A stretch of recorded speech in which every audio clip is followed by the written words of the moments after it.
Bonsoir à tous, heureux de vous retrouver pour partager la parole ensemble. C'était un réel plaisir et j'aimerais tout de suite vous dire qu'on va parler ce soir de la solitude. On en parlera ce soir, on en parlera mardi prochain aussi. Donc c'est en deux temps qu'on verra cette étude. Notre société est de plus en plus individualiste, vous le savez.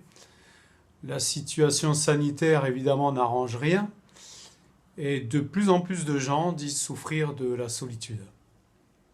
On peut se sentir seul parce qu'on est isolé, mais aussi on peut se sentir seul dans sa propre famille, dans son propre immeuble, sur son lieu d'études, sur son lieu de travail.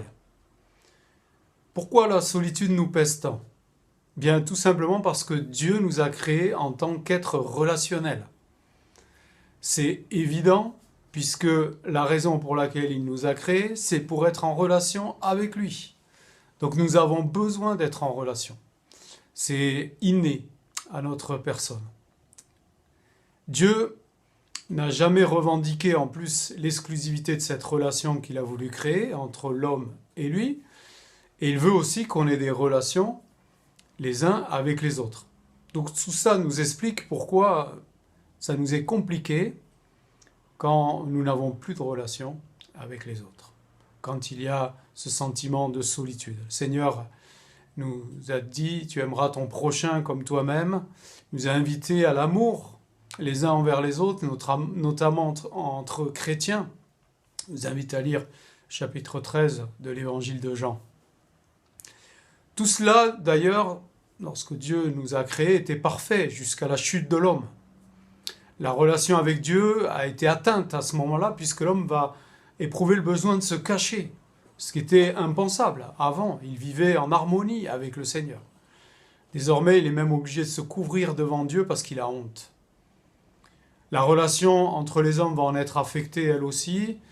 Je pense que la relation de couple entre Adam et Ève a dû pâtir de cet événement de la chute, puisque lorsque Dieu interroge Adam, Adam lui dit « c'est pas de ma faute, c'est la faute de ma femme ». Donc on peut penser ce que ça a dû engendrer derrière au niveau relationnel. Et puis Caïn, le fils d'Adam et Ève, qui tuera son propre frère. Nous devons comprendre d'où vient le fait qu'on puisse se retrouver en situation de solitude pour pouvoir affronter cette douleur et la surpasser.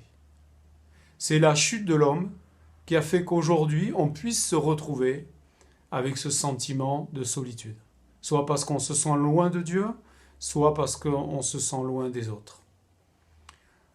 3 exemples dans la Bible pour nous aider ce soir, d'hommes qui ont connu la solitude. Le premier, c'est Joseph, dans Actes chapitre 7, verset 9.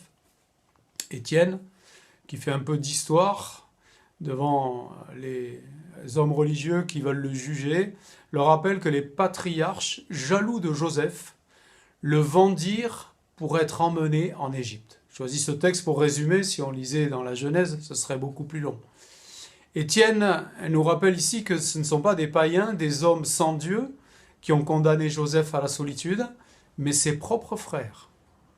La solitude est difficile lorsqu'on est isolé de sa famille pour des raisons de mutation professionnelle ou autre, c'est pas facile à vivre, mais lorsqu'on est rejeté par sa famille, combien cela peut être difficile. Joseph va non seulement se retrouver loin des siens, mais en position d'esclave, chez des étrangers, puis en position de prisonnier, condamné à tort. Une situation qui va durer, on pense, environ 13 ans. Terrible, hein ? Mais que fait Joseph pendant ces 13 années ? Il passe son temps à se plaindre, à bouder dans son coin, à gémir sur son sort, à râler après ses frères ? Non. Le récit de la vie de Joseph, que vous pouvez lire dans le livre de la Genèse, à partir du chapitre 37, nous montre que Joseph a continué de s'appuyer sur Dieu et a porté un bon témoignage. Il va donc entretenir une bonne relation avec ceux qui sont sur son chemin, son maître, Potiphar, pourtant il est son esclave, mais il va bien se comporter avec lui. Le chef de prison, alors que Joseph est en prison à tort, eh bien, il va bien se comporter avec lui. Et du coup, il va pouvoir avoir des relations. Il ne va pas s'isoler. S'il s'était aigri, s'il avait été plein d'amertume, il aurait creusé un nouveau fossé qui l'aurait éloigné de toute relation. Et parfois, c'est ce qui se passe. Les gens qui sont rejetés seuls, au lieu d'essayer de surmonter cela avec l'aide du Seigneur, je parle de ceux qui connaissent le Seigneur, ils tombent dans l'amertume, dans le gémissement, la plainte. Et malheureusement, le monde est fait de telle manière que ceux qui sont dans l'amertume, ceux qui gémissent tout le temps, ils font le vide autour d'eux. Sachez attendre le relèvement et la justice de Dieu. C'est ce que le Seigneur veut vous dire ce soir. Continuez de porter un bon témoignage, même si vous avez été isolé méchamment par votre famille, vos collègues de travail ou de classe. Il y a des situations qui ne sont pas faciles à vivre et souvent dans les entretiens que j'ai, les gens partagent difficultés qu'ils peuvent avoir avec leur famille, avec leurs collègues de travail et parfois c'est totalement injuste. Peut-être ça peut vous arriver même dans l'église. Peut-être à quelqu'un ce soir ça lui est arrivé de vivre cela dans une église. Oui, même les chrétiens peuvent parfois se relâcher, être charnels, ne pas avoir la bonne attitude. Mais là encore, suivez l'exemple de Joseph. Continuez de porter un bon témoignage. Refusez toute amertume, toute aigreur. Joseph n'avait pas d'amertume. La preuve, c'est que quand ses frères vont venir en Égypte, Pharaon va leur accorder le meilleur de son territoire, le pays de Goshen. Pensez-vous que si Joseph avait manifesté son amertume, son aigreur devant ses frères, devant Pharaon, il les aurait accueillis de la sorte? Je ne pense pas. Ça veut dire que Joseph n'a pas cru bon d'étaler tous les malheurs et les injustices qu'il avait subies devant Pharaon. C'est facile, me direz-vous, facile, pasteur, de dire qu'il faut être comme Joseph, mais vous ne connaissez pas ma situation. Écoutez, je veux bien croire que vous ayez une situation pire que celle de Joseph, mais quand même. Et puis, si je vous dis tout cela, ce n'est pas une question de morale, ce n'est pas une question de vous sermonner. C'est parce que si vous avez cette attitude, regardez ce qui va se passer. Et nous le lisons à la fin de la Genèse, vers la fin de la Genèse, au chapitre 41, versets 39 à 42. Et Pharaon dit à Joseph, « Puisque Dieu t'a fait connaître toutes ces choses, il n'y a personne qui soit aussi intelligent et aussi sage que toi. Je t'établis sur ma maison, et tout mon peuple obéira à tes ordres.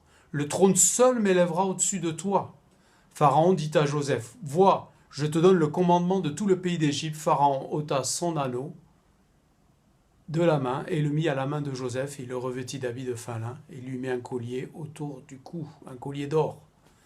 Oui, concours de circonstances va faire que Joseph interprète un songe de Pharaon que même les plus grands sages du pays n'arrivaient pas à interpréter. Et Joseph va dire ceci, Pharaon va dire ceci à Joseph.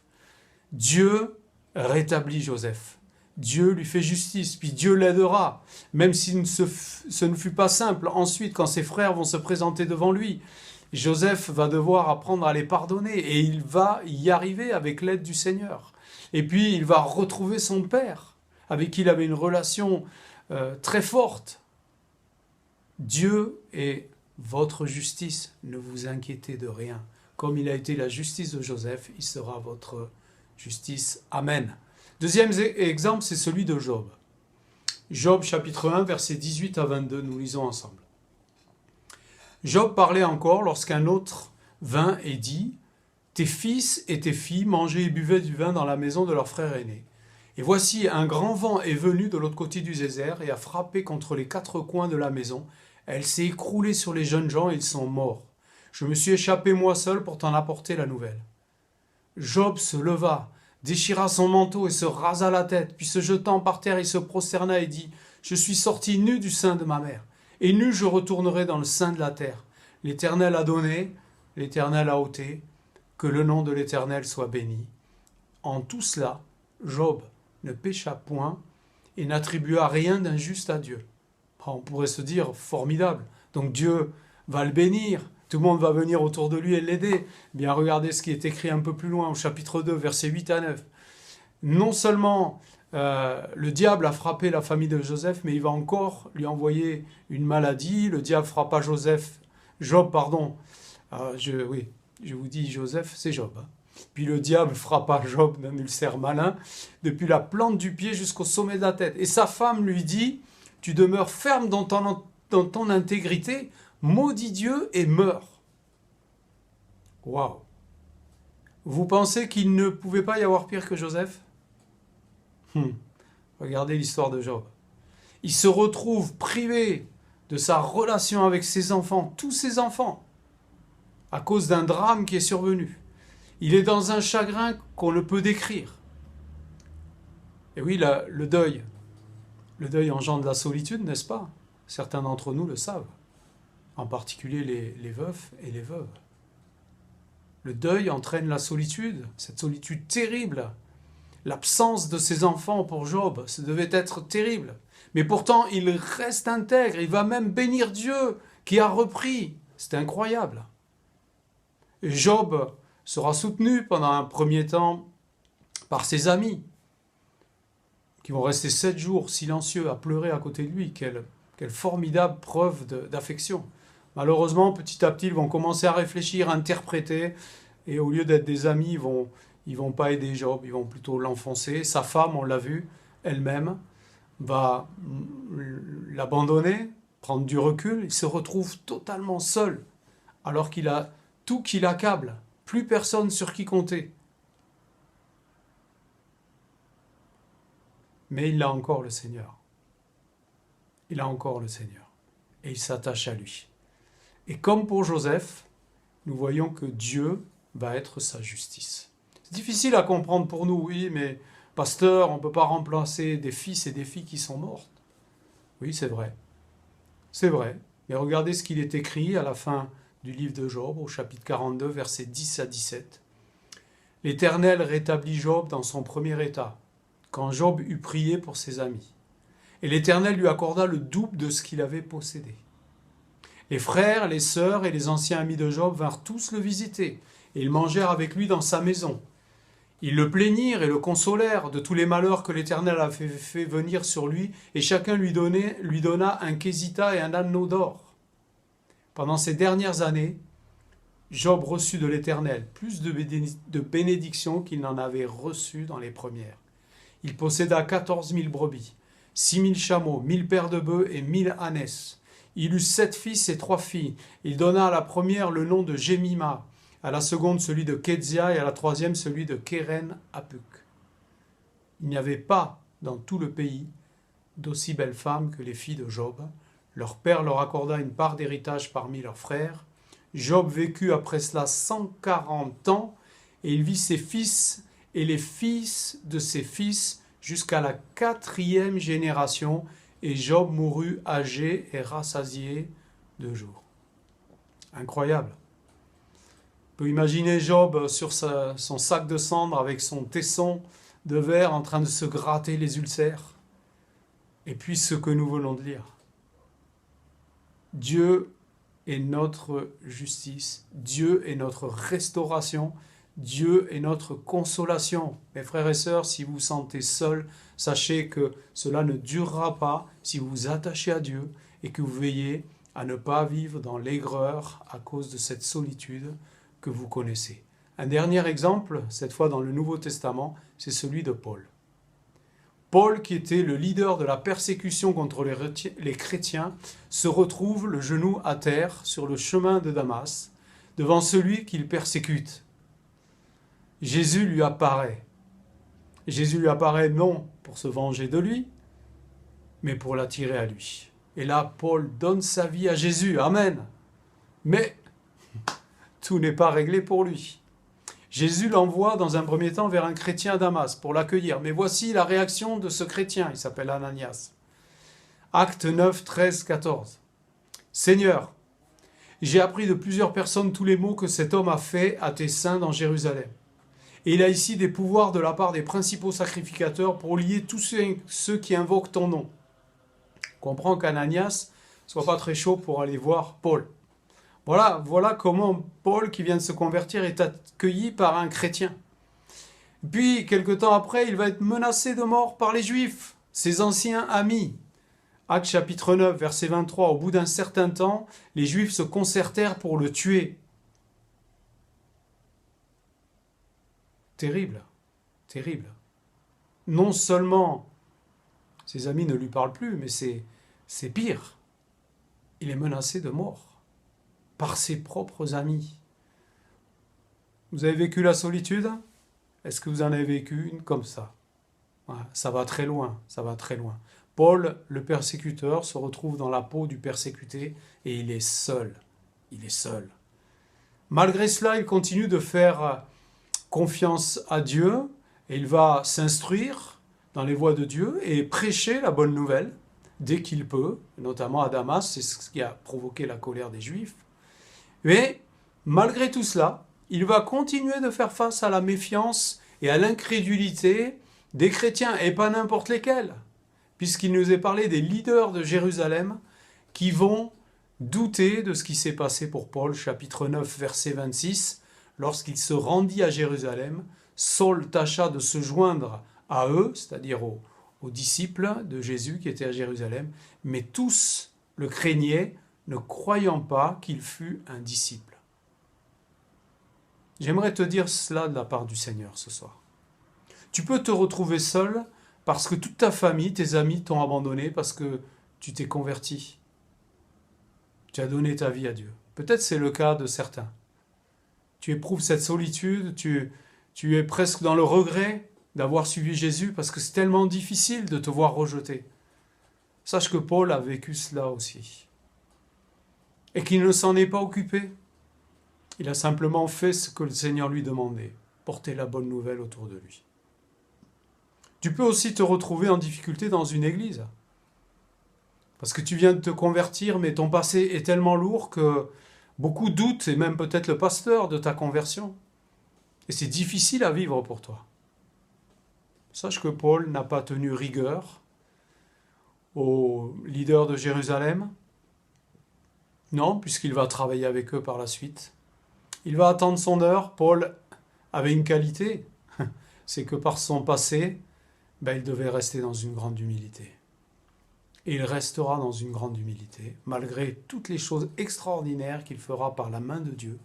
Paul reste dans une grande humilité, parce que son passé est là pour lui rappeler ce qu'il était, ce qu'il est devenu. Il le dira plusieurs reprises dans ses épîtres d'ailleurs.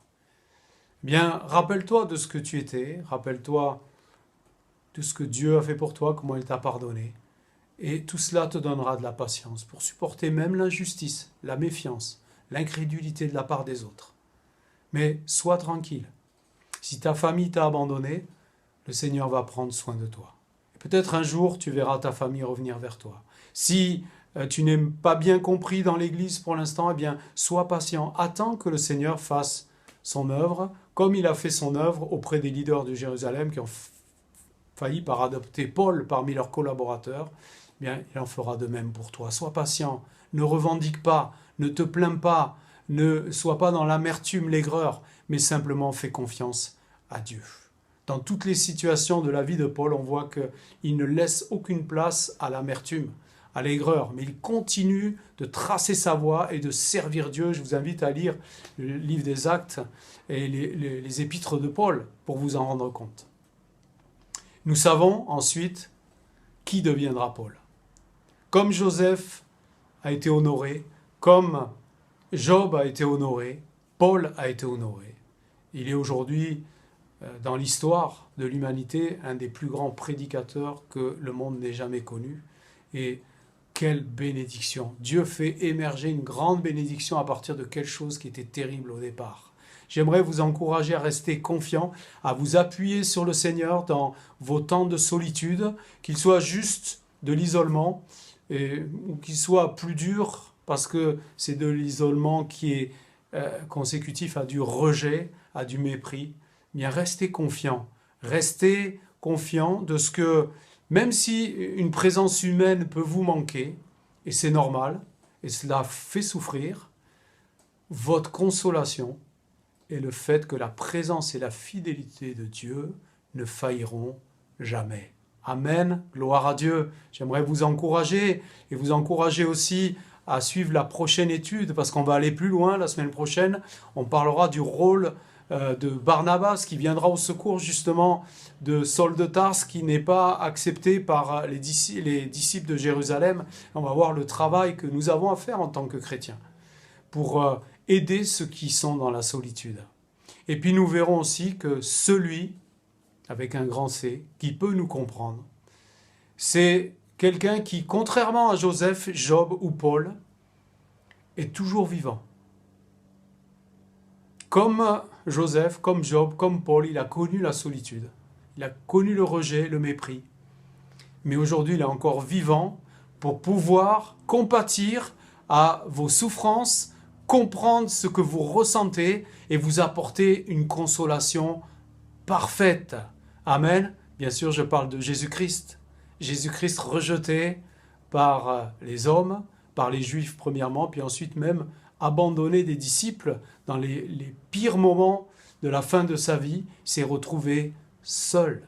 Seul, mais il a continué, comme les personnages que nous venons de voir, à tracer la voie et à faire la volonté de Dieu.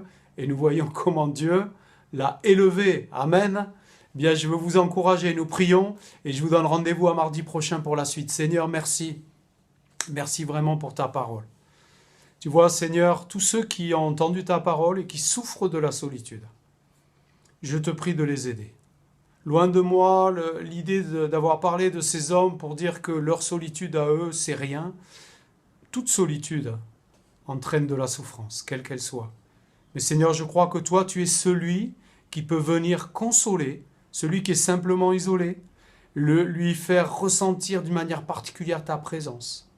Et je crois aussi que pour ceux qui sont isolés par rejet, par désamour, par abandon, Seigneur, tu peux leur apporter la consolation dont ils ont besoin et les garder de toute amertume, toute aigreur ou toute forme de dépression. Seigneur, nous te bénissons parce qu'en effet, toi qui as connu ces choses, tu es toujours vivant pour venir nous consoler, nous assister et tu es le seul capable de nous comprendre. Et c'est tellement bon de te connaître et de t'avoir pour ami. Toi, Seigneur, tu es toujours là. Tu l'as dit, je suis avec vous tous les jours. Que ton nom soit béni et glorifié. Amen. Amen. À bientôt sur notre chaîne YouTube. Que Dieu vous bénisse.